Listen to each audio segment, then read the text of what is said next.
The morning Cecil Mercer rode up to Fannie Harper's door with that folded legal notice tucked inside his coat pocket. The sun was barely clearing the mesa, and the whole of Dusty Creek, Texas, looked like it had been painted in shades of amber and grief. Fannie Harper had been awake since before dawn, which was nothing unusual for a woman running 32 acres alone. She had already fed the 2 remaining chickens, drawn water from the well that was threatening to run dry again, and patched the gap in the fence where the wind had pulled the wire loose 3 nights before. She was standing on the porch with her sleeves rolled to her elbows and a tin cup of black coffee steaming in her hands when she heard the sound of hoofbeats coming up the road. She did not flinch. Women who had been through what Fannie had been through did not flinch easily anymore. The rider came around the bend at a steady trot, a tall man on a dark bay horse, dressed in a clean gray vest and a wide-brimmed hat that sat low over his eyes. He had a leather saddlebag across the back of his horse, and the kind of posture that suggested he had spent years learning to look authoritative without quite feeling it. Fannie watched him approach with the flat, measuring gaze she had developed over 2 years of being a widow in a territory that did not especially respect widows. He pulled the horse to a stop at the edge of her fence and touched the brim of his hat. "Morning, ma'am. I'm looking for a Miss Fannie Harper." "Mrs. Harper," she said, because she had not stopped using the title even though Robert Harper had been in the ground since the winter of 1882, almost 18 months now. "And you have found her." The man swung down from the saddle with practiced ease and looped his reins around the post at the gate. He was younger than she had first estimated. Maybe 30, maybe 31, with dark brown hair that curled slightly at his collar and eyes that were an unexpected shade of gray-green, like the sage after rain.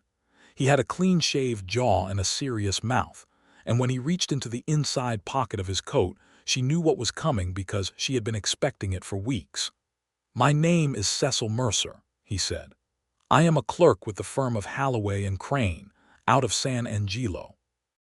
I have been engaged by Silas Drennan to deliver a legal notice regarding the property at this address."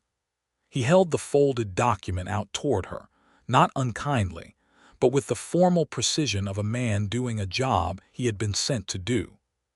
Fannie did not take it. She looked at the document for a long moment, then she looked at Cecil Mercer, and she said very quietly, "Do you know what that paper says, Mr. Mercer?" He paused. Something shifted in those gray-green eyes. "It is a notice of claim, Mrs. Harper. Mr. Drennan asserts that your husband entered into an agreement with him in the autumn of 1881, before your husband's passing, and that under the terms of that agreement, this land reverts to Mr. Drennan upon the death of the primary holder." "And do you believe that?" she asked. Cecil Mercer opened his mouth, closed it, looked down at the document in his hand, then back up at her. The morning light was doing something particular to Fannie Harper just then. She was 26 years old, lean from hard work, with dark chestnut hair pinned back and a few loose strands blowing across her face in the early breeze. She was not wearing anything fine. Her dress was practical brown cotton, and her boots were worn at the heels. But she stood on that porch with a dignity that hit Cecil somewhere in the chest with unexpected force, and the question she had asked him was one he found he could not answer in the way he had intended. "I do not determine belief in matters of law, ma'am," he said carefully. "I was retained to deliver this document." "Then deliver it," she said simply. "But first, would you come inside and tell me exactly what it says, because the copy that my neighbor's boy read to me last week was delivered second-hand and I want to hear it clearly, from someone who knows what it means." He should have said no. He should have handed her the notice, confirmed her name, and ridden back to San Angelo to report completion of service. That was the job. That was what Halloway and Crane had sent him to do. Instead, Cecil Mercer tucked the document back inside his coat pocket, tied his horse to the post, and walked through the gate to the porch steps. "I could explain what I know of it," he said, "if you have another cup of that coffee." The kitchen of the Harper farmhouse was small and immaculately kept in the way that spoke of a woman who had very little but respected what she had. The cast iron stove was well seasoned, the wooden table scrubbed pale, and the single window above the basin looked out onto the back pasture, where a pair of brown horses grazed in the thin grass. There was a dried bunch of sage tied with twine hanging above the doorway, and a Bible on the shelf beside the window, and a daguerreotype portrait of a bearded man on the mantel that Cecil did not look at directly because it felt intrusive. Fannie poured him coffee and sat across from him, and she folded her hands on the table and waited. Cecil removed his hat and set it beside him and explained what he knew. The claim rested on a document that Silas Drennan's lawyer said had been signed by Robert Harper, acknowledging that the southern 32 acres had been put up as security against a loan of $400 borrowed in October of 1881. Robert Harper had died of pneumonia in December of 1882 without having repaid the loan. The interest, as calculated by Drennan's firm, now exceeded the original amount. The claim, if accepted by the county court, would give Drennan possession of the land. Fannie listened without interrupting. When he finished, she said, "My husband never mentioned a loan to me." "That is not uncommon in such dealings, Mrs. Harper." "It is uncommon," she said, and her voice had a quiet fire in it, "for a man to borrow against the only home his wife has and not tell her about it. Robert Harper was not that kind of man." Cecil looked at her steadily. "Do you have any of your husband's papers, records, correspondence, anything that might indicate the nature of his financial dealings with Drennan?" She was quiet for a moment. Then she said, "Why are you asking me that?" It was a fair question. Cecil considered it with more honesty than was perhaps professionally wise. The truth was that something about the document had bothered him since Holloway had handed it to him 3 days ago. The signature on the loan agreement was Robert Harper's name, but the date stamp from the notary felt wrong to Cecil's trained eye, and he had been in this business long enough to recognize when a document had been handled more than once. He had brought the notice to deliver it, because that was his employment. But the question of whether he believed it was a different matter. "Because," he said slowly, "if there is any evidence that the agreement was not entered into legitimately, you would have grounds to contest the claim before it reaches the courts. And that would change things considerably." Fannie studied him for a long moment. The morning light came through the small kitchen window and fell across the table between them. Outside, a mockingbird started up in the mesquite tree. "You did not deliver the notice," she said. "No," he admitted. "I did not." "Why?" Cecil Mercer looked down at his coffee cup and then looked back up at her, and the answer he gave was honest in a way that surprised them both. "Because I have delivered a great many notices, Mrs. Harper, and most of the time I do not ask questions about them. But I am asking questions about this one, and I would like to know if the answers change what I am required to do." Fannie was quiet for so long that Cecil thought perhaps he had said the wrong thing entirely. Then she pushed back her chair and said, "Come with me." She led him to the back bedroom, which had been converted into a sort of working space, with a flat-topped trunk that served as a desk and a wooden crate beside it that held a collection of papers, folded letters, and a leather-bound account ledger. She lifted the ledger out carefully, as though it were something valuable, and set it on the trunk and opened it. Robert Harper had been a meticulous man in at least one regard. He had kept records of every financial transaction he had made since 1878. Every purchase of seed or lumber or livestock was recorded in his careful, sloping hand. Every debt paid and every dollar earned from the sale of cattle or grain. Cecil sat on the edge of the trunk and read through the entries that Fannie pointed to with her finger, her hand steadying the pages. There was no entry for a loan from Silas Drennan in October of 1881. There was an entry for October of 1881, but it was a payment made to a hardware merchant in Abilene for replacement parts for the windmill. The amounts and dates were cross-referenced with receipts that Fannie produced from the crate, folded and slightly yellowed but perfectly legible. "There is nothing here," Cecil said quietly. "No," Fannie agreed. "There is not." She was standing very close to him in that small room, and when he turned to look at her, Her face was only a foot from his. There were shadows under her eyes that spoke of too many sleepless nights, and a resolute set to her jaw that spoke of something else entirely.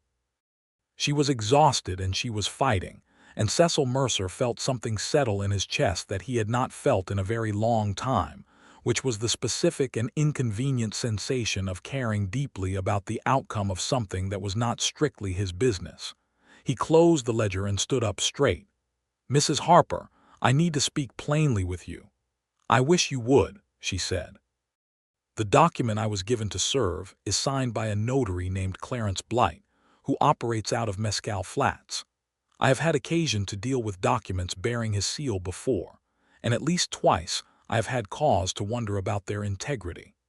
I cannot say with certainty that this notice is fraudulent, but I believe you have sufficient grounds to engage your own legal representation and demand that the original loan document be produced and examined."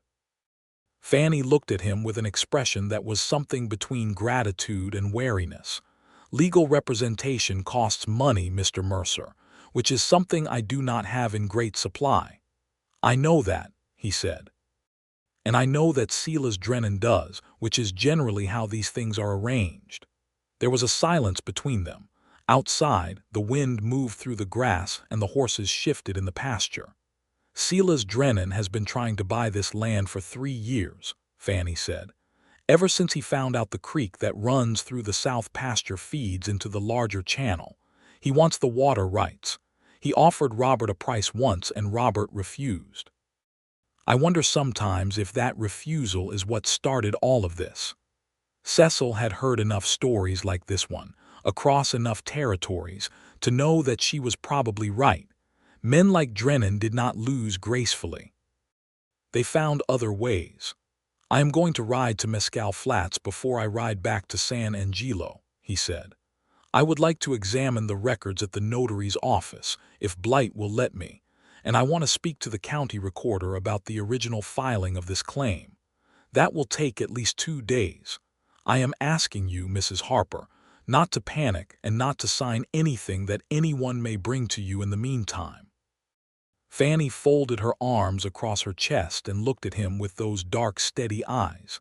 "And what are you getting out of this, Mr. Mercer? You were sent here to deliver a notice, not to investigate on my behalf."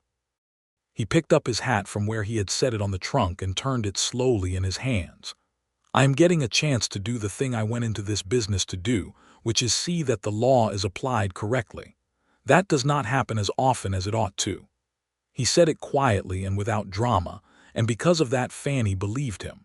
She walked him back through the kitchen and out onto the porch, and he collected his horse from the post and swung up into the saddle. The sun was well up now and the day was warming toward the particular dry heat of a Texas summer morning. "Mr. Mercer," she said from the porch steps, and he turned the horse to look at her. "Thank you for the coffee." He smiled then for the first time, and it changed his face considerably.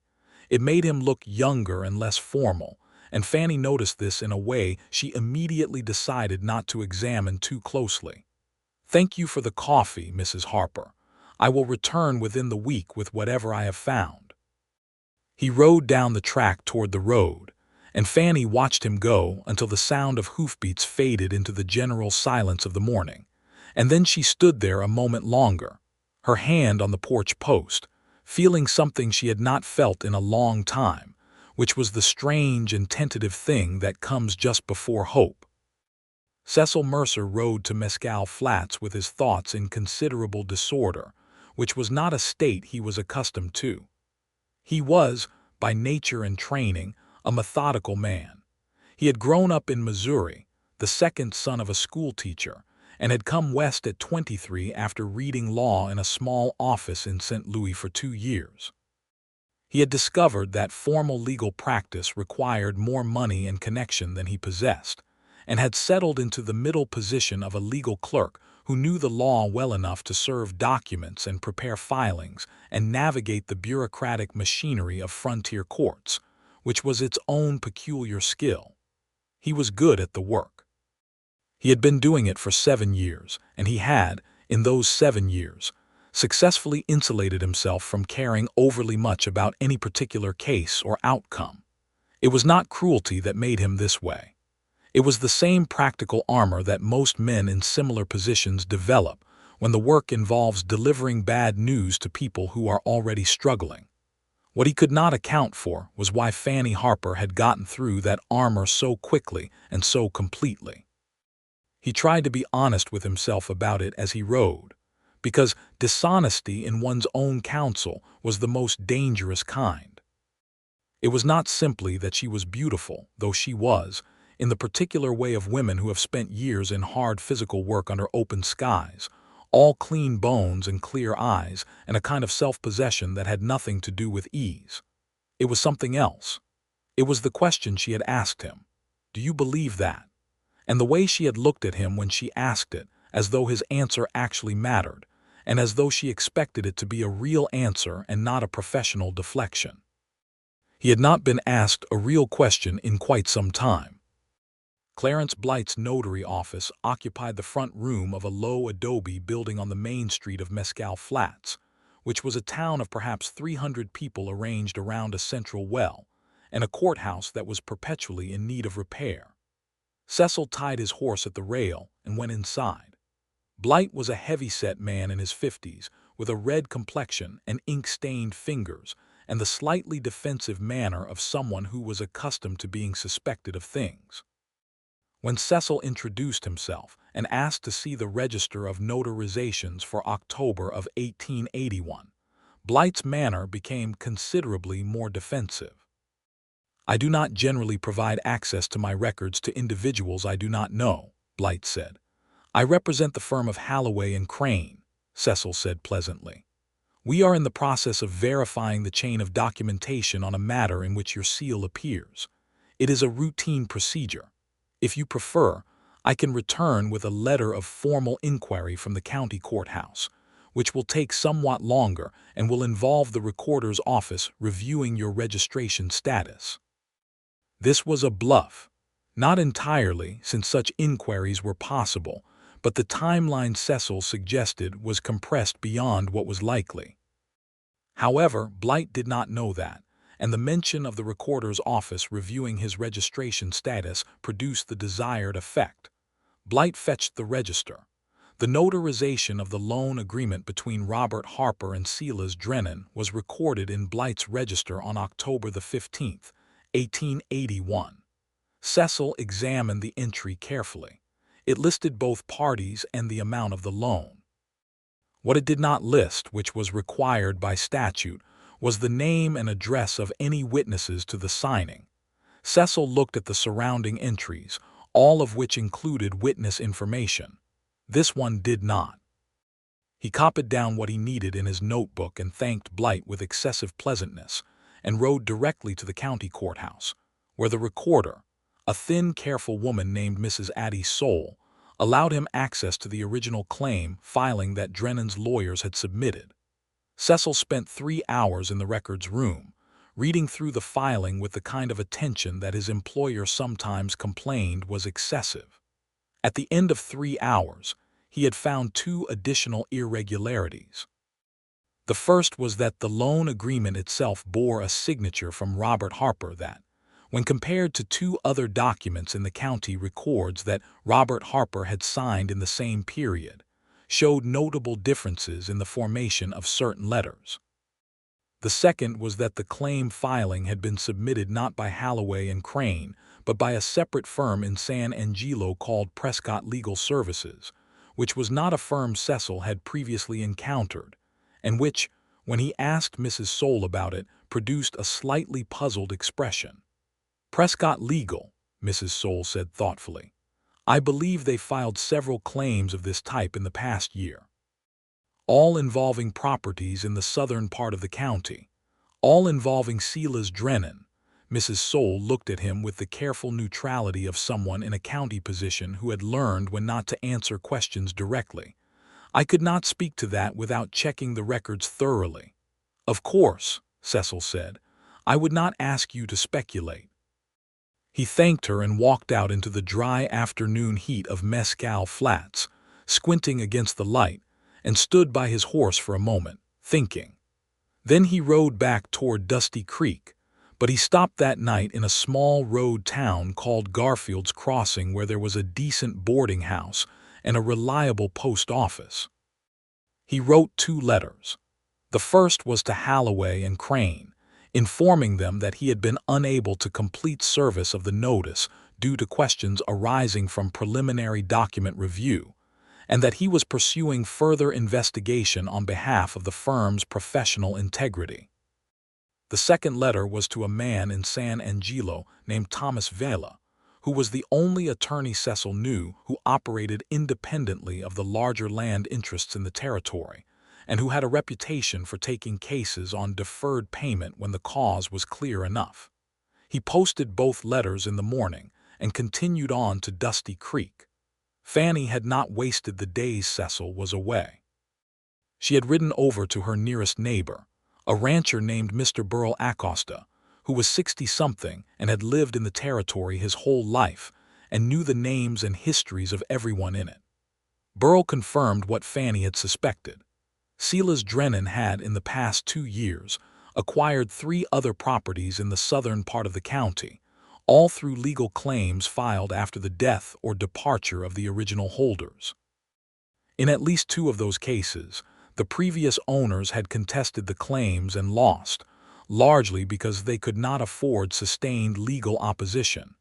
"He has the patience of a spider," Burl said, which was not a comforting image but was probably accurate. Fannie also spent an afternoon going through every piece of paper her husband had ever kept, which she had not fully done before because it had been too painful. She found no record of any loan from Drennan, no correspondence from Drennan, and no reference to Drennan at all in Robert's papers, which was notable because Robert had kept records of even minor business acquaintances. She put everything in careful order and made a written list of what she had found and what was absent. She also, in the evenings, found herself thinking about Cecil Mercer more than was probably reasonable. She examined this honestly. She was 26 years old. She had been married at 21 to a man she had genuinely loved, and that man had been dead for 18 months, and the grief had been real and had changed her in the particular way that loss changes people, making them simultaneously more vulnerable and more armored. She was not looking for a replacement for Robert, and she was not the kind of woman who collapsed toward the nearest available man. But something about Cecil Mercer's gray-green eyes, and the way he had looked at the account ledger with such careful concentration, and the way he had said, "I am getting a chance to do the thing I went into this business to do without any performance or self-congratulation," had settled in her in a way she could not entirely dismiss. He came back to Dusty Creek on the 4th day, in the late afternoon, when the light was long and gold across the pasture, and the air had cooled slightly from the day's peak heat. Fannie heard the hoofbeats from inside the house and felt something lift in her chest before she consciously identified what it meant. She was on the porch when he rode up, and she could tell immediately from the set of his shoulders that he had found something. "Come inside," she said. "I have supper on." It was a simple supper, beans and cornbread and dried beef, and she set a second plate without asking whether he planned to stay, which she would not have done for a stranger but did without thinking for Cecil Mercer. He noticed this and said nothing about it, simply sat where she indicated and took off his hat and began to tell her what he had found. He laid it out clearly and in order which was his nature: the missing witness information in Blight's register, the signature discrepancy, the pattern of similar claims filed through Prescott Legal Services, the pattern Burl had described of Drennan acquiring Southern County properties. He set his notebook on the table between them so she could look at the entries he had copied. Fannie listened and read and felt something cold and clarifying move through her. "He forged it," she said. "I believe the loan agreement document was not signed by your husband," Cecil said carefully. "I cannot say with absolute certainty without a formal document examination, but the inconsistencies are significant. I have written to an attorney named Thomas Vela in San Angelo, who I believe will take this matter seriously." "What happens if Vela takes the case?" Then we file a formal challenge to the claim and request a court examination of the original loan document. We present the evidence from your husband's ledger and from the notary records. It will not be simple, and it will take time, but I believe it is winnable. She said, and the word caught between them for a moment. Cecil looked at her across the table in the early evening light, and he said, I intend to testify to what I found in the notary's records if it comes to that. I was sent here to serve a document, and I found reason not to. I will see that reason through. Fannie looked at him for a long moment. Then she said, Why do you care this much? He was quiet, which was not evasion. It was the honest pause of a man deciding how truthful to be. Because I have spent 7 years moving papers from one office to another and telling myself it was the law operating fairly, and sometimes it was. And sometimes it was men like Drennan using the machinery of the law to take things from people who cannot fight back. And I have looked the other way more than I should have, Mrs. Harper. I would rather not do that this time. There was something raw in that answer that surprised both of them. Fannie looked down at the table and then looked back up at him, and what she said was, Robert would have liked you. Cecil was very still for a moment. Then he said quietly, From what I have seen of his records, he was a thorough and honest man. I would have been glad to know him. They finished supper in a companionable quiet that was somehow more comfortable than conversation, and afterward Fannie washed the plates while Cecil sat at the table and made additional notes in his notebook, and the domestic ordinariness of it felt strange to both of them, and neither of them said so. He stayed in the barn that night, which was perfectly respectable by the standards of the territory, and which Fannie offered because the road back to town was long and the light was gone.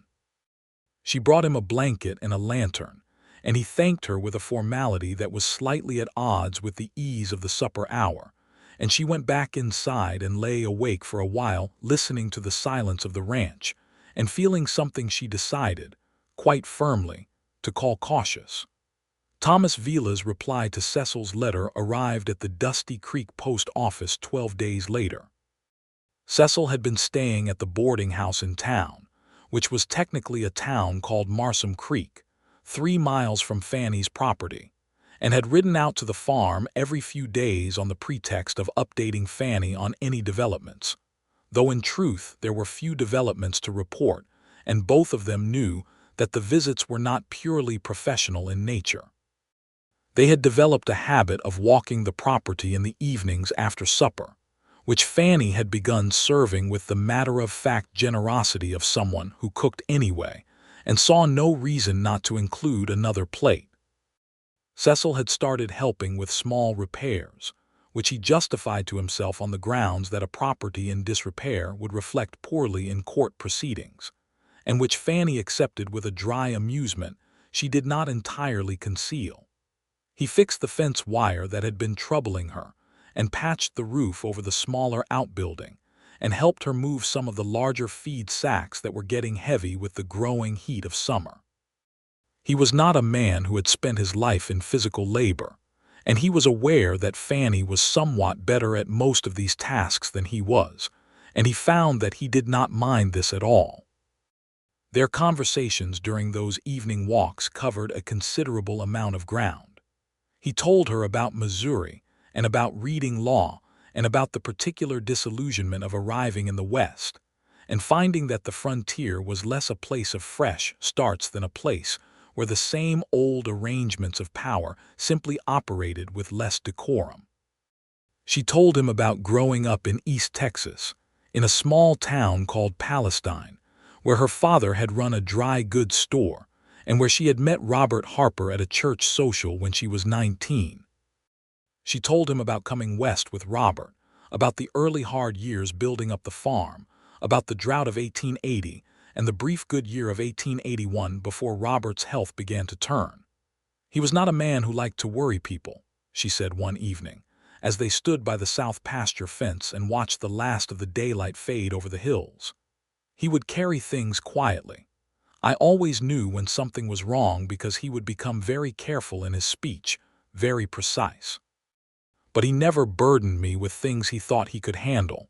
"Do you think he might have known about Drennan's interest in the land?" Cecil asked, "even before it became this?" "I think he knew Drennan wanted the land," she said. "He told me once that Drennan was a man who did not take no for an answer, but I think Robert believed that no was final. He did not understand how far a man like that would go." Cecil looked out at the darkening pasture. "Most people do not," he said, "until they do." She turned to look at him, and in the fading light her face was very close to his. He was aware of the warm evening air, and the smell of dry grass and something that might have been the dried sage from inside the house, and the particular quality of her attention, which was complete and direct in a way that made him feel both seen and slightly undone. He took a step back, not dramatically, just enough to restore a proper distance, and said, "I should check whether the reply from Vila has arrived at the post office. I will ride in tomorrow morning." Fanny nodded, and something in her expression was amused, which he pretended not to notice. Vila's letter arrived 2 days after that, and it was everything Cecil had hoped. Thomas Vila had heard of Silas Drennan.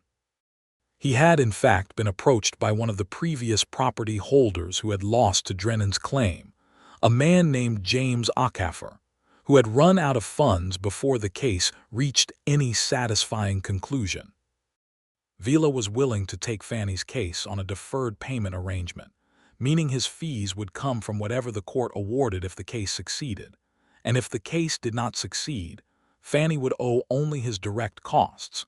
He would need to travel to Dusty Creek within the fortnight to review the documents. Cecil rode out to the farm with the letter, and Fanny read it at the kitchen table with the careful concentration she brought to everything, her finger tracing the lines of Vila's clean professional script. When she finished, she looked up, and her eyes were bright in a way that had nothing to do with tears and everything to do with the particular intensity of someone who has been carrying a weight and just felt it shift. "This might actually work," she said. "I believe it might," Cecil said. She put the letter down flat on the table and covered it with her hand, a gesture that was both protective and proprietary, and she said, "Thank you, Cecil." It was the first time she had used his given name. They both noticed it. He said, "You are welcome, Fanny," and the use of her name, which came out before he had considered it, settled between them like something decided. Thomas Vila arrived in Dusty Creek on a Thursday, riding a mule that he clearly preferred to a horse, and he turned out to be a compact, precise man in his mid-40s with brown skin, sharp dark eyes, and the kind of calm authority that needed no announcement. He had grown up in New Mexico Territory and had practiced law in 3 different states and 2 territories, and he had an unhurried way of asking questions that drew out information without seeming to seek it. He spent an entire day with Fanny's documents, and another day with Cecil going over what Cecil had found in Mescal Flats, and at the end of the second day he sat back in his chair and said, "The signature is the clearest issue. I have a document examiner in Fort Worth who can render an opinion that will carry weight with a judge. Combined with the missing witness information and the pattern of Drennan's other claims, I believe we can make a strong case." "What is the risk?" Fanny asked directly. Vila looked at her with approval. "The risk is that Drennan's people will argue that the records are incomplete due to poor record-keeping rather than fraud. They will also argue that your husband kept the loan private for reasons of personal discretion. A sympathetic judge could go either way on the signature question if the examiner's opinion is contested, but I have seen worse cases succeed." "Will the examiner cost money?" Fanny asked. "He will. I will advance the cost and recover it from the award if we succeed." Vila paused. "Mrs. Harper, I want you to understand clearly that this process will take several months, possibly longer. Drennan will delay where he can. You will need to continue living here and managing the property during the proceedings, and you may face pressure from various directions to accept a settlement."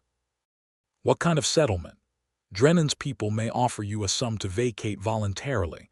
It will sound like a significant amount, and it will be substantially less than what the land is worth, particularly given the water rights. I would advise you not to accept any such offer without consulting me first." Fanny nodded. "I have no intention of vacating, Mr. Vila." Vila smiled slightly. "No," he said, "I did not think you did." That evening, after Vila had been settled in the guest room that Fanny had made up, Cecil and Fanny sat on the porch in the late summer dark. The stars over Texas in August of 1884 were astonishing, the kind of sky that seemed impossible to anyone who had grown up under city lights or Missouri overcast. And Cecil had been quietly overwhelmed by those skies every night since his arrival in the territory, and had never quite gotten used to them. "I have to decide something," Cecil said after a while. Fanny turned to look at him, her face a pale oval in the darkness. "I have been on indefinite status with Holloway and Crane since I filed that letter about preliminary investigation. They have been patient, but I know they will want me back in San Angelo within the month. If I go back, I will not be here for the proceedings." There was a silence. "That is your work," Fanny said. "I would not ask you to give that up." "I know you would not," he said. "I am thinking about what I want to do, not what is asked of me." She was very still beside him. The night insects had started up in the grass, and somewhere in the distance a coyote called once and went quiet. "What do you want to do?" she asked, and her voice was careful in the way of someone who is asking a real question and knows that the answer matters. Cecil turned to look at her fully, and in the starlight he could see the clean lines of her face and the steadiness of her eyes, and he said, "I want to see this through. I want to stay. I am not certain that is entirely about the case." The silence after that was the kind that is neither awkward nor empty, but full of something that both people are deciding whether to say out loud. Fanny said, "You have known me less than a month." "I know," he said. "I am still learning how to be a person who is not half in grief," she said. "Some days I am better at it than others." "I understand that," he said. "I am not asking you to be anything other than what you are right now." She looked at him for a long time. Then she reached across the porch rail and put her hand briefly over his, a contact that lasted only a moment before she withdrew it, and she said, "Then stay." He wrote to Holloway and Crane the next morning and resigned his position, citing a conflict of professional conscience, which was accurate if incomplete. He arranged to work as Vila's assistant during the proceedings, which would provide him some income, and he arranged longer-term lodging at the boarding house in Marsom Creek.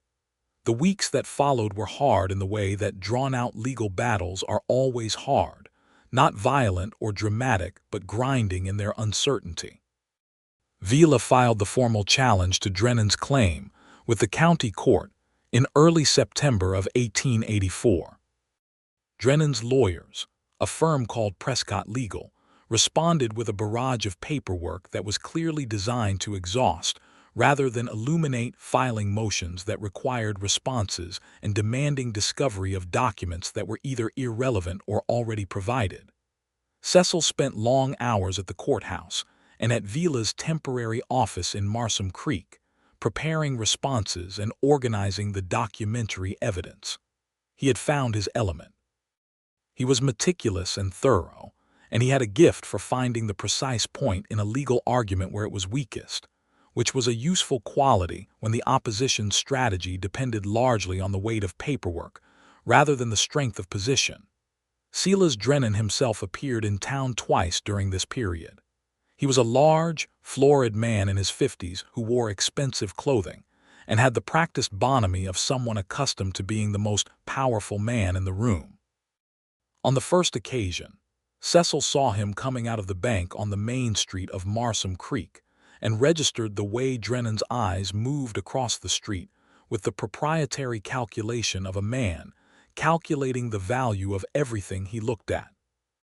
On the second occasion, Drennan actually rode out to the Harper farm, which was within his legal rights as long as there was no restraining order in place, and which Fanny handled with a composure that Cecil, watching from a discreet distance near the fence, found remarkable. Drennan made an offer. Cecil had been right that it would come. It was $300, which he presented as generosity given that the land was, in his view, already legally his. Fanny thanked him for riding out and declined, and her voice was entirely level. Drennan's manner shifted slightly, not quite to menace but toward the neighborhood of it, and he made a comment about how these things had a way of dragging on and becoming costly for everyone. Fannie said that she was aware of that. Drennan left, and after his horse was gone from sight, Fannie sat down on the porch steps and put her face in her hands for approximately 30 seconds. Then she lifted her face and was composed again, and Cecil came through the gate and sat on the step beside her and did not say anything, which was the right thing to do. After a while she said, "He is very certain he is going to win." "He is used to winning," Cecil said. "That is not the same thing." She nodded. Then she said, "The document examiner in Fort Worth. Vila said his opinion would be ready next month." 3 weeks, Cecil confirmed. "And we have already filed the amended challenge with the additional notary records. The judge cannot ignore the missing witness documentation." "What is this judge like?" Cecil considered. "Judge Hardin is not a corrupt man. He is old and he has seen a great deal, and he does not like complications. He will follow the evidence if the evidence is clean." "Is our evidence clean?" "It is very clean," he said, with a conviction that was also reassurance, and Fannie looked at him sideways and said, "Thank you for being certain when I cannot be." There were complications in October. One of them was that Prescott Legal produced 2 witnesses who claimed to have seen Robert Harper sign a document in Silas Drennan's presence in October of 1881. These witnesses were a man named Earl Pittman and a man named George Wade, both of whom lived in Mescal Flats, and both of whom, when Cecil investigated with the careful thoroughness he brought to everything, had a history of appearing as witnesses in Drennan-adjacent legal proceedings. He brought this information to Vila, along with the observation that both men had made purchases at the Mescal Flats General Store, which was owned by a man who was Drennan's nephew, in the weeks following their witness statements. "Paid witnesses," Vila said, reading Cecil's notes. "I cannot prove the payment," Cecil said, "but the pattern is there." "The pattern will have to be enough for cross-examination," Vila said. "We make the pattern visible and let the judge make inferences." The other complication of October was more personal and considerably warmer in nature. It was the afternoon when Cecil arrived at the farm to find Fannie on the roof of the outbuilding, having climbed up there to assess a leak, and the ladder had shifted and she could not get down. The situation was not dangerous exactly. The roof was not high, but she was stuck and she was laughing at herself in a way that was completely unguarded. And when Cecil steadied the ladder and she came down into the small space immediately in front of him, and they were very close. He did not move back this time. Neither did she. She looked up at him and he looked down at her, and the afternoon light was warm and the smell of the dry grass was everywhere. And Cecil Mercer put his hand very carefully against her face, his thumb just brushing the line of her cheekbone, and said, very quietly, "Fannie." She did not step back. She leaned very slightly into his hand. He kissed her gently, in the way of someone not certain of his welcome, and she kissed him back with the kind of certainty that silenced any remaining doubt on the matter. It was brief and it was tender, and when they stepped apart they were both looking at each other with the expression of people who have just crossed from one country into another and are only now beginning to understand the landscape. "Well," Fannie said, and she sounded slightly breathless. "Yes," Cecil said, which was not a full response but was the best he could manage. She put her hand flat against his chest for a moment, feeling the solid reality of him, and then she stepped back and smoothed her skirt and said, "I should start the stove for supper," and went inside. And Cecil stood in the yard for a moment watching the door she had gone through and feeling as though the world had realigned itself in some significant way. After that the rules between them shifted in the natural way of things, not dramatically or precipitously, but with the gentle and inevitable recalibration of 2 people who have acknowledged something true and cannot now unacknowledge it. He held her hand sometimes, walking the fence line in the evening. She touched his arm when making a point in conversation. They talked about things that had nothing to do with the case, the books they had read, the places they had been, what they missed about the places they had come from and what they did not miss, what they wanted and what they were afraid of wanting. He told her about a time when he was 25 and had been engaged to a woman in St. Louis, who had eventually decided that a legal clerk with uncertain Western prospects was not the future she had imagined, and how he had taken the subsequent period of loneliness and decided to be useful rather than bitter. Fannie told him that this was exactly the kind of thing she liked about him, which made him feel something warm and slightly precarious. She told him that loving Robert had taught her that love was not a performance of feeling but a daily practice of attention, of noticing what the other person needed and providing it where you could. He said that this was the clearest definition of love he had ever heard, and that he thought about it often. She said she thought about him often, and then looked slightly surprised at herself for saying it out loud. "Good," he said, which was not elaborate but was completely sincere. The document examiner's report arrived in November, 4 days before the first hearing in the case.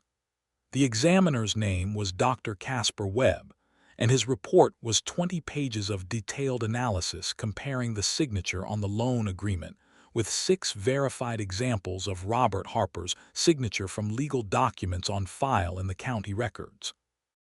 Webb's conclusion was unambiguous. The signature on the loan agreement showed characteristics inconsistent with the verified signatures, specifically in the formation of the capital H and the trailing of the final letters of the surname.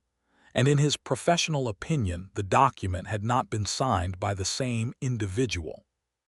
Vila read the report through twice, and then set it on the table and looked at Cecil with the expression of a man who has been in this business long enough not to celebrate prematurely, but who is feeling, internally, a specific and qualified satisfaction. "This is very good," Vila said. "Yes," Cecil said. "Bring it to Mrs. Harper yourself," Vila said, with a precision that suggested he had noticed things about Cecil and Fannie that required no comment. Cecil rode to the farm in the early afternoon with the report in his saddlebag, and found Fannie in the garden, which she maintained against the season's encroachment with the same steady determination she brought to everything. She had the report in her hands within 5 minutes and was reading it with the intent focus of someone who does not miss details. When she finished, she looked up and he saw the brightness in her eyes again, that same quality of something lifting that he had seen when Vila's letter arrived. "He forged it," she said, and her voice was not triumphant.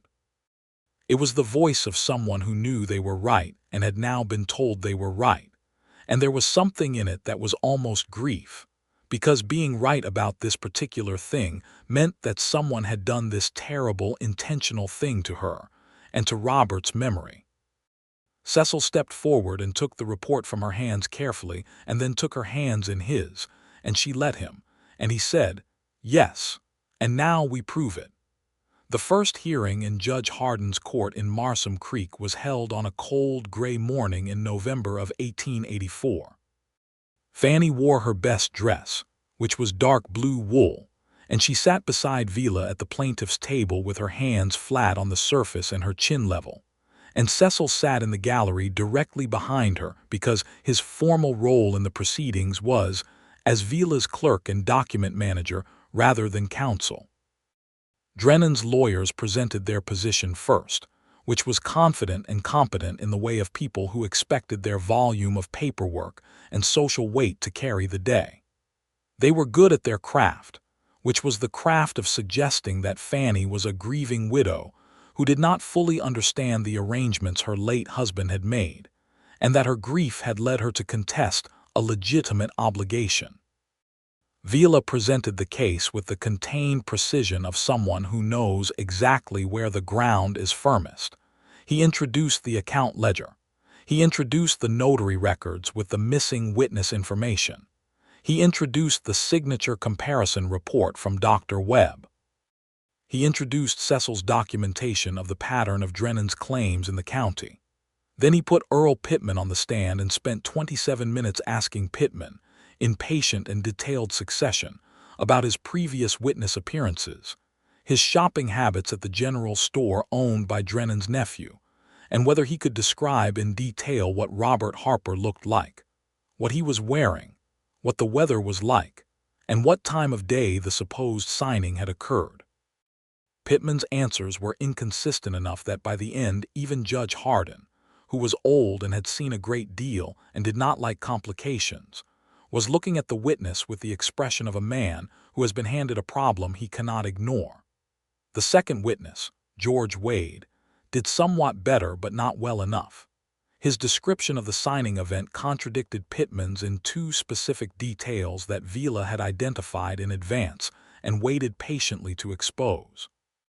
It took 3 hearings over 2 months, which was faster than Cecil had dared hope, because Judge Hardin, having concluded that he was looking at fraudulently obtained documentation, moved the proceedings with a briskness that suggested he had decided and wanted the matter resolved. On a cold February morning in 1885, Judge Hardin rendered his decision. The loan agreement was declared invalid on grounds of forgery. Drennan's claim was dismissed. The Harper property was confirmed in Fannie's name. Drennan and his associates were referred to the district attorney for criminal investigation. The courtroom was not full, because this was a county proceeding in a small frontier town and not a spectacle, but there were perhaps 40 people present, including Burl Acosta and Mrs. Soule from the recorder's office, and several others from the surrounding area who had followed the case with interest. When Hardin finished speaking, there was a quiet moment, and then Burl Acosta, who had never been an especially demonstrative man, hit the back of the bench in front of him with one hand in a way that was clearly approval. Fannie sat very still for a moment. Then she turned and looked at Cecil, who was sitting in the gallery behind her, and he saw her face, and it was the face of someone who has come through something long and difficult and arrived, finally, on the other side. He met her at the edge of the gallery rail, and she put her hands on either side of his face and looked at him and said, "Thank you."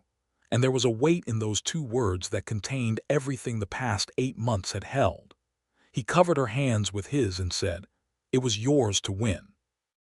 "I only helped you find what was already true." She shook her head slightly. "That is not a small thing."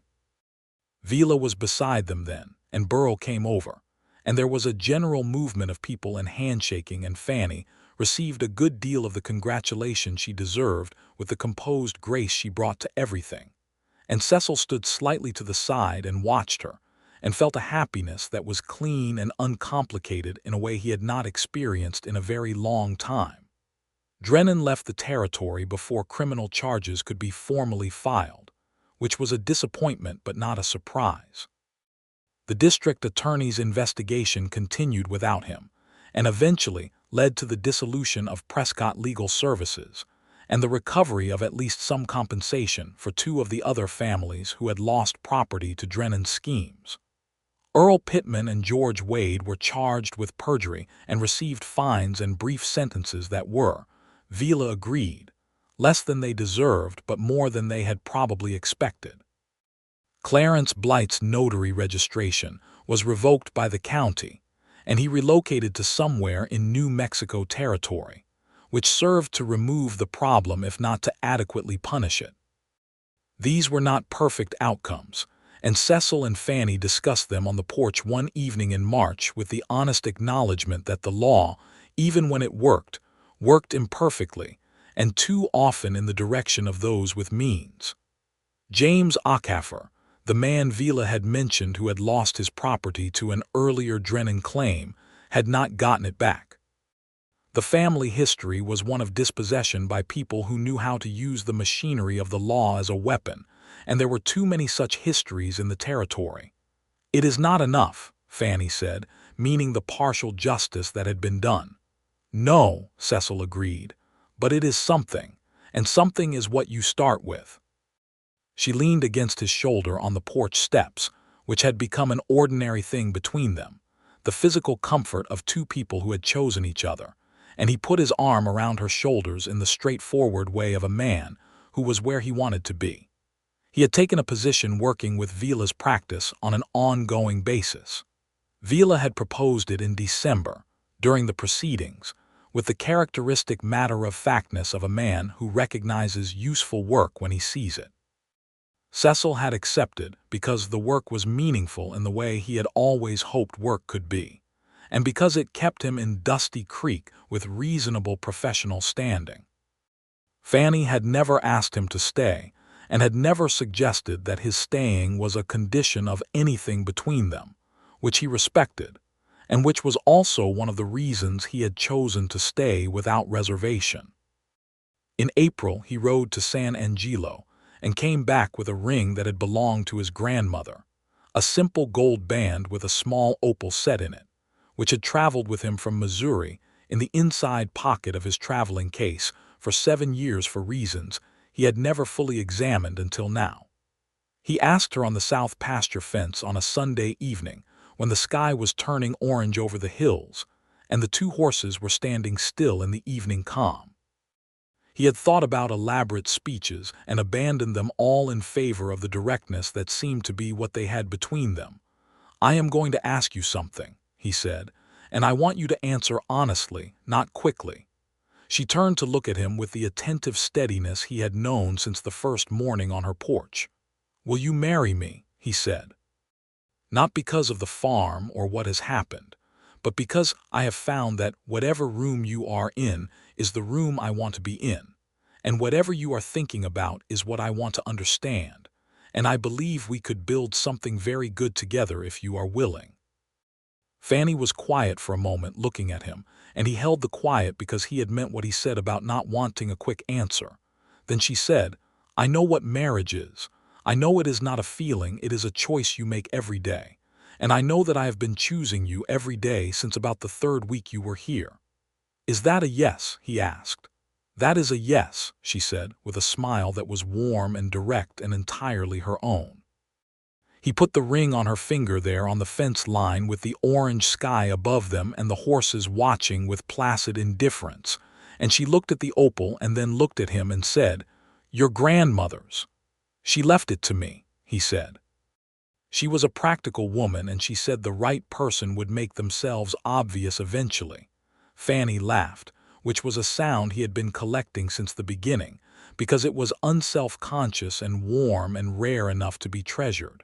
"I hope she would have approved. She would have liked you enormously," he said. "She would have found your record-keeping admirable." They were married in June of 1885 in the small church in Marsham Creek, which was a simple ceremony attended by Burl Acosta and his wife, Thomas Vila, and the woman he had been corresponding with in San Angelo, who arrived for the occasion, and subsequently became his wife 3 months later, Mrs. Addie Soule from the recorder's office, who came as a private citizen rather than a professional one, and several of Fannie's neighbors who had watched the whole business of the legal fight with considerable interest. Fannie wore a cream-colored dress that she had made herself from fabric she ordered from a catalog, and she carried a bunch of wildflowers from the pasture that Cecil had collected that morning, somewhat haphazardly, but with evident genuine effort.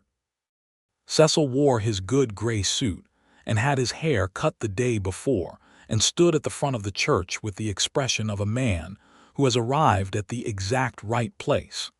The ceremony was conducted by the Reverend Mr. James, who was brief and warm and said the important things without excessive ornamentation. When it was done and they were standing in the church doorway in the June sunshine, Fannie took his arm and leaned up and said quietly, just for him, "You came to my door with a legal notice and did not serve it. I will be grateful for that imprecision for the rest of my life." He smiled down at her and said, "So will I." The reception was in Burl's yard, because the Acostas had a long table and a good cook stove, and the generosity to use both. There was cold lemonade and roasted beef and corn, and Burl's wife played the fiddle with her daughter, who played the mandolin, and there was dancing in the long summer evening that lasted until the stars came out over the mesa in their thousands. Cecil danced with Fannie twice, once when the music was fast and they were both laughing at his footwork, which was earnest but technically limited, And once when the music was slow and they moved together in the way of people who have learned the particular shape of each other and find it comfortable. She had her head against his shoulder and his hand was at her back, and the stars were coming up over the Texas hills, and it was, Cecil thought, the finest evening of his life. They were back at the farm by midnight, and the farm was still the same 32 acres and the same small house and the same outbuildings that needed work. But it felt different in the way that everything feels different when it is shared with someone who chose it with you. Fannie stood in the kitchen doorway looking out at the night pasture, and Cecil came to stand behind her, and she leaned back into him, and they stayed like that for a while, the two of them in the doorway between the warm kitchen and the dark land that was theirs, and nothing needed to be said. Summer deepened, and they settled into the work and rhythm of a shared life. Cecil continued with Vila's practice, which grew in the course of 1885 to include a second clerk and a traveling arrangement with the circuit court, and he was frequently in Marsom Creek during the week and always back at the farm by Friday evening. Fannie expanded the kitchen garden and increased the chicken flock and planted the south pasture with a crop of grain sorghum that came in well that autumn.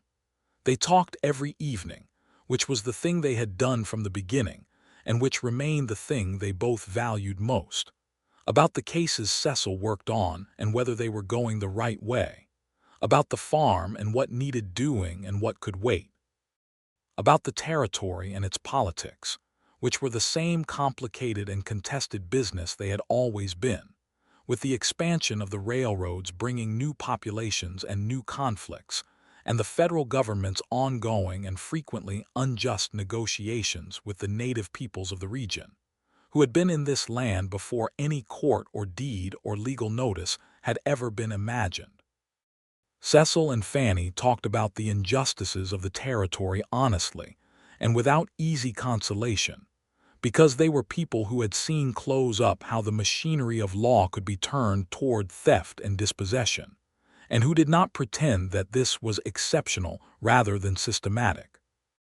Vila, who shared these views, was beginning to direct his practice toward cases involving land claims made against small farmers and ranchers of limited means, and Cecil's work in that effort felt meaningful in the way he had always hoped his work could feel.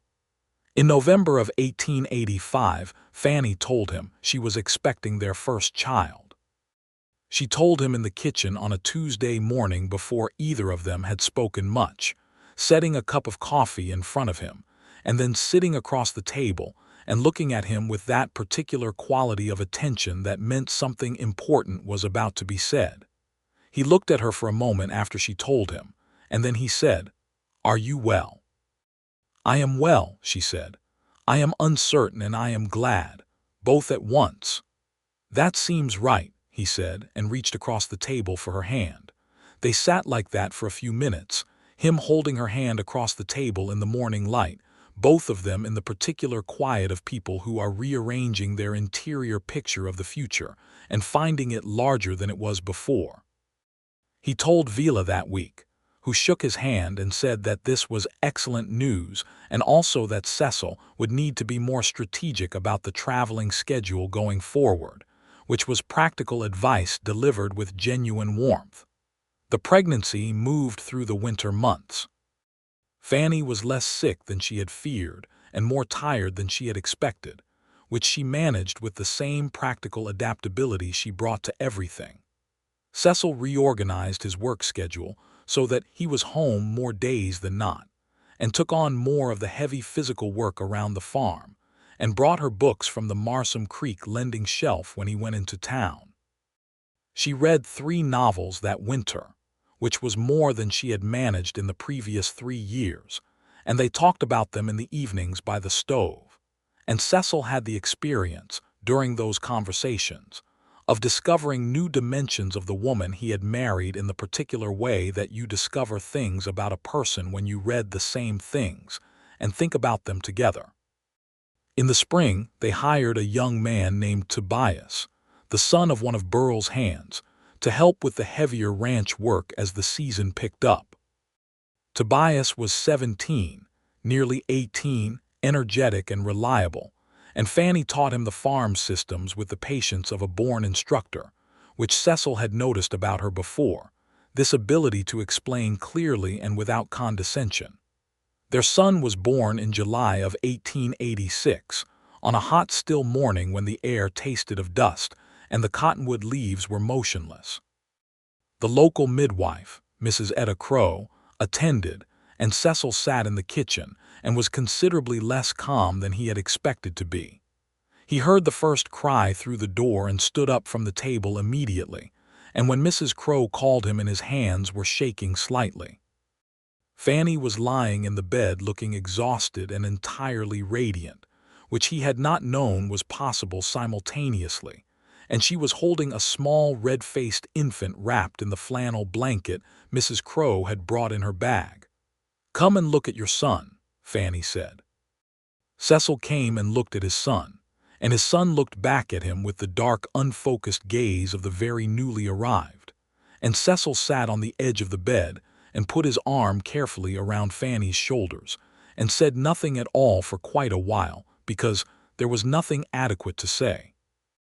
They named him Robert James Mercer, Robert for Fannie's first husband because that felt right and honest to both of them, and James for Cecil's grandfather, and Fannie said that Robert Harper would have wanted the name kept because he had been that kind of man. Cecil said he thought so too.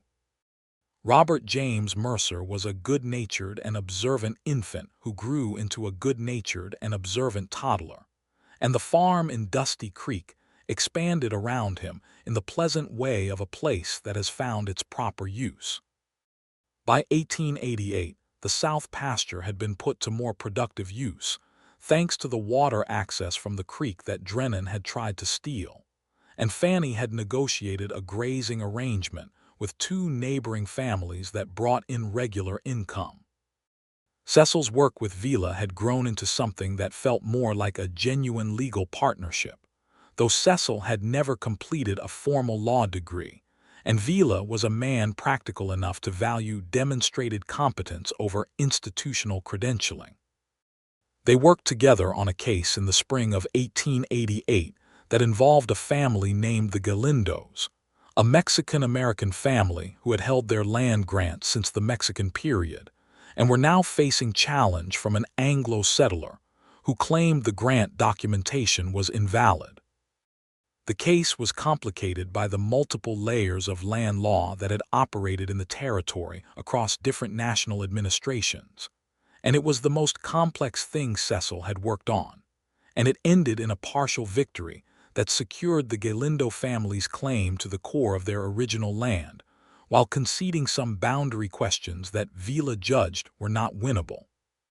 It was not a perfect outcome, and Cecil and Fannie talked about it extensively. The injustice of the situation, the way that older land claims, particularly those of Spanish and Mexican origin, were systematically challenged and eroded under American territorial law, was something that sat uncomfortably with Cecil's understanding of what the law was supposed to do. He could not fix it as a clerk and assistant, but he could do the work carefully and with the full application of his ability, which was what Vila did and what he tried to do in Vila's example. "The law is a tool," Vila had said once, "and like any tool it does what the person holding it intends. Our work is to be sure it is held by people who intend something good." Cecil had written that down in his notebook and thought about it often. In the autumn of 1888, Fannie discovered she was expecting again.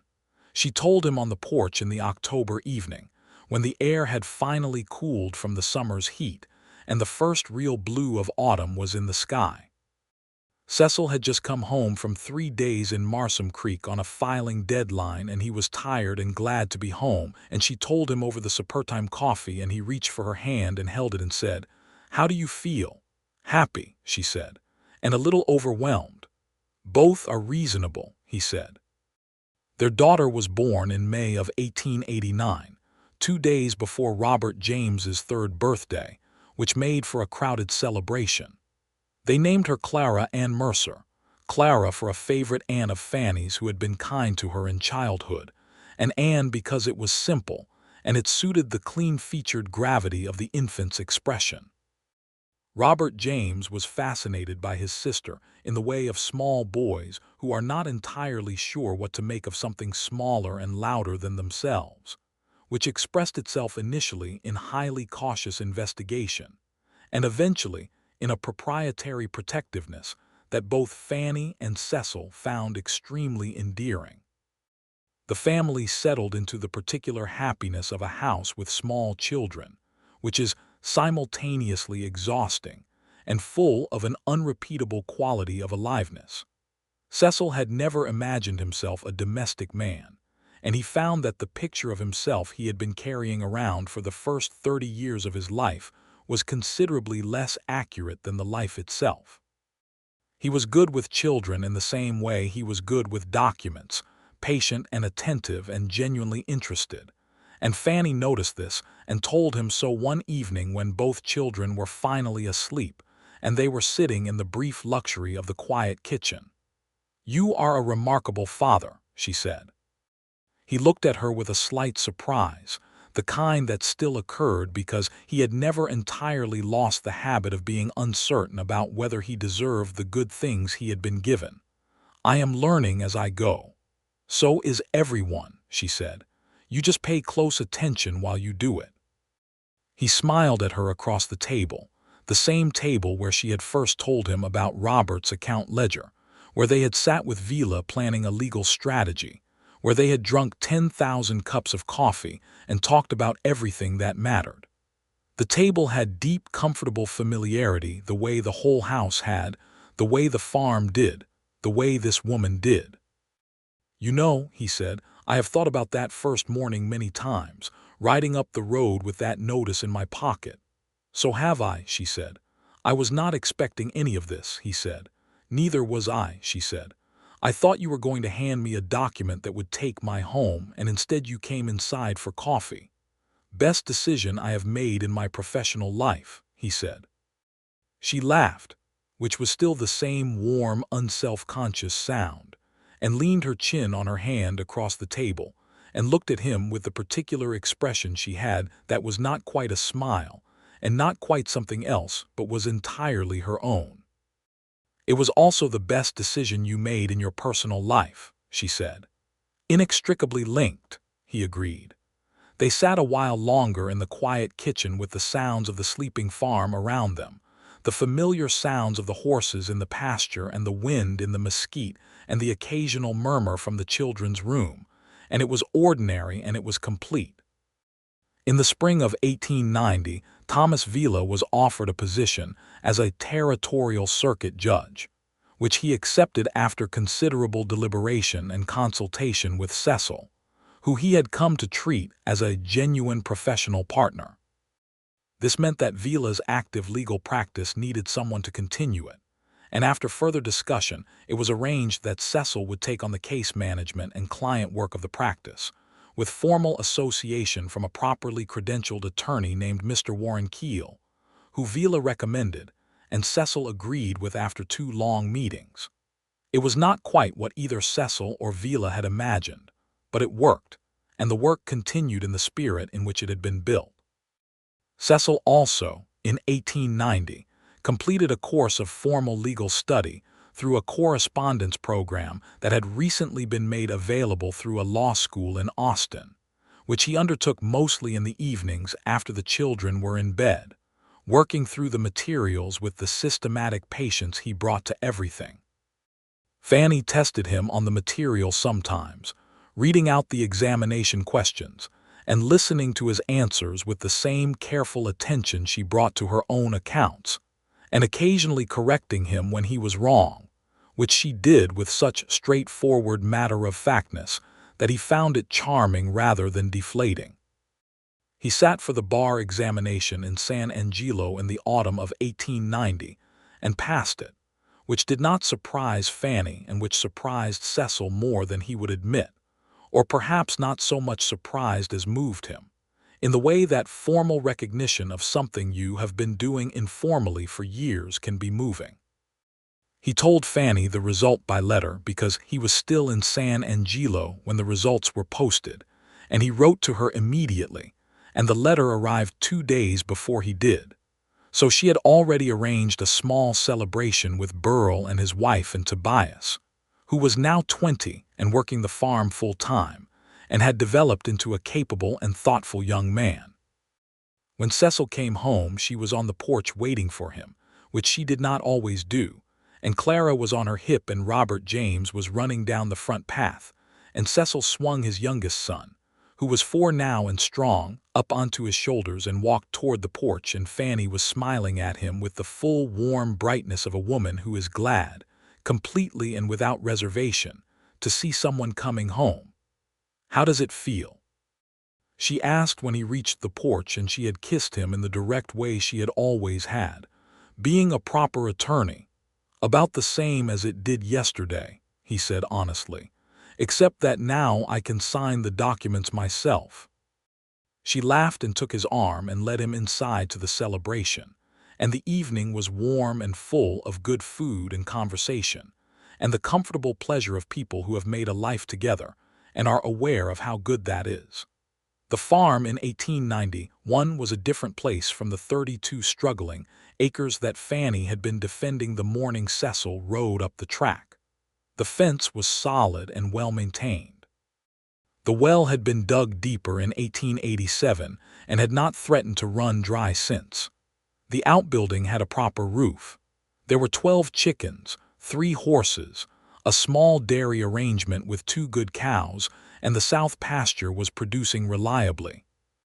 Fannie had expanded the kitchen garden into something that provided more than subsistence, with enough surplus each year to sell at the Marsom Creek market.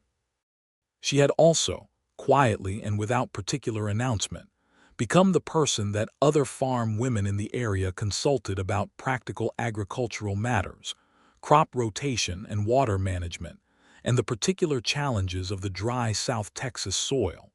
And she handled these consultations with the same patient practical clarity she brought to everything else. Cecil's legal practice had grown to the point where it required a second office in Marsom Creek proper, a small room above the bank that he used 3 days a week. He took cases that Vila would have taken, mostly property and rights matters for people of limited means, and he won more of them than he lost, which was not always a comfortable measure, but was an honest one. On a particular evening in the autumn of 1891, 7 years and some months after Cecil had first ridden up the track to the Harper farm with a legal notice in his pocket, he was sitting on the porch in the last of the evening light with Fannie beside him. Robert James, now 5, was asleep inside. Clara, now 2, was also asleep. The air was cooling toward the pleasant temperature of October, and the stars were beginning. Fannie had her feet tucked under her on the bench and her hair down, because she only wore it down in the evenings, and he had always thought this was the best version of the farm, and of the evening, and possibly of everything. She had a piece of mending in her hands but had stopped working on it. "What are you thinking about?" she asked, because she was direct with questions, always had been. He considered the full and accurate answer. He was thinking about the morning he had ridden up this road, believing he was doing a job, and discovered he was doing something much more important. He was thinking about the 7 years that had followed, the legal battles and the lost sleep and the worry and the work and the 2 children asleep inside and this woman beside him, and how none of it had been what he planned, but all of it had been exactly right. "I am thinking," he said, "that I am exactly where I should be." She looked at him with those steady dark eyes, the same eyes that had looked at him across a kitchen table in the early morning, and asked a question that changed everything. She reached over and took his hand, and he turned his hand to hold hers, her fingers warm and capable against his. "So am I," she said. The stars were full up over the mesa now, the great West Texas sky that Cecil had never gotten used to and hoped he never would. The lamp in the kitchen window behind them made a warm square of light against the dark. Inside, the children slept. Outside, the horses moved in the pasture with the quiet contentment of animals that are well kept and unhurried. Cecil Mercer had come to Fannie Harper's door with a legal notice and had left without serving it, And in the years that followed, he had served something rather better. The daily practice of attention and honesty and work and love, which was less tidy than a legal document but considerably more binding, and which had built between them, year by year, the solid and particular thing that they both had needed and neither had expected, and which no court and no claim and no document bearing a forged signature could have touched or taken or ever undone. They sat on the porch together until the night was fully dark and the October air had gone cool, and the lamp in the window was the brightest thing in the world. And then they went inside together, and Fannie checked on the children and Cecil banked the stove for the night, and they moved through the small house in the comfortable way of people who know its every corner and have made it into the thing that the word home is actually trying to describe. And that was how it was. And that was how it stayed.